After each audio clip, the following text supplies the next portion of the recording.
wabarakatuh. Perkenalkan, nama saya Sinda Melia Daniel dengan NIM G7012402 dari kelas A. Jadi pada video kali ini saya akan memenuhi tugas pendahuluan analisis farmasi percobaan 5, yaitu uji linearitas dan rentang UV-vis paracetamol.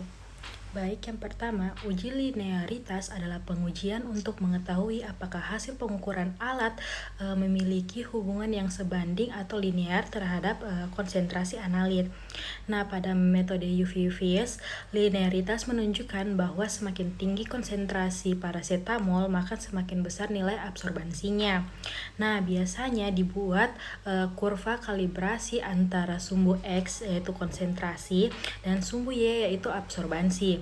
Jika menghasilkan garis lurus, maka metode dianggap linear.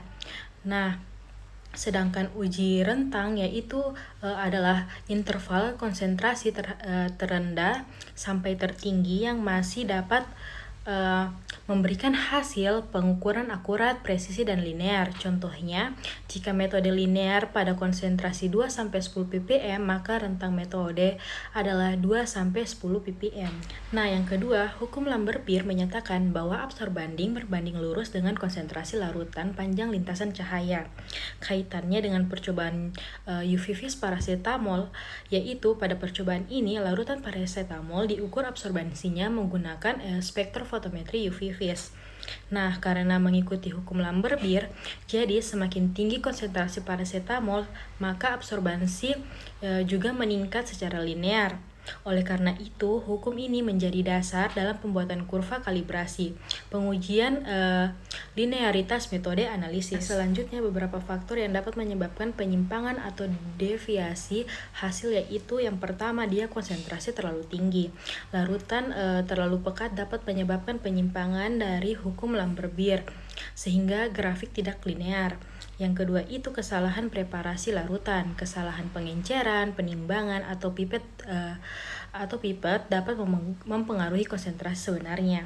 Yang ketiga itu kondisi alat UV-vis, lampu yang tidak stabil, kuvet kotor, atau panjang gelombang tidak tepat dapat mempengaruhi absorbansi. Yang keempat, adanya pengotor.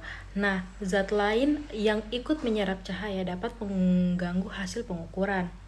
Yang keenam, perubahan pelarut atau pH. Perubahan pH dan pelarut dapat mempengaruhi struktur kimia analit sehingga absorbansi berubah. Yang terakhir, gelembung udara atau sidik jari pada kuvet. Nah, yang keempat, nilai R adalah koefisien kolerasi yang menunjukkan keeratan hubungan antara konsentrasi dan absorbansi. Nilai R berkisar antara -1 sampai +2. Semakin mendekati +2, maka hubungan linear semakin baik. Jika nilai R rendah, maka metode dianggap kurang linear dan perlu diperbaiki. Nah, yang terakhir, tujuan uji linearitas dan rentang dalam bidang farmasi adalah untuk memastikan metode analisis mampu memberikan hasil yang akurat dan dapat dipercaya. Aplikasinya itu meliputi penetapan kadar obat, pengujian kualitas bahan baku dan produk jadi, validasi metode analisis, dan menjamin keamanan dan efektivitas obat, memastikan hasil pengukuran konsentrasi pada berbagai konsentrasi. Dengan adanya uji linearitas dan rentang, analisis obat seperti paracetamol dapat dilakukan secara tepat, akurat, dan sesuai standar farmasi. Sekian dari saya, maaf bila ada kata-kata yang salah, lebih dan kurangnya mohon dimaafkan. Terima kasih. Wassalamualaikum warahmatullahi wabarakatuh.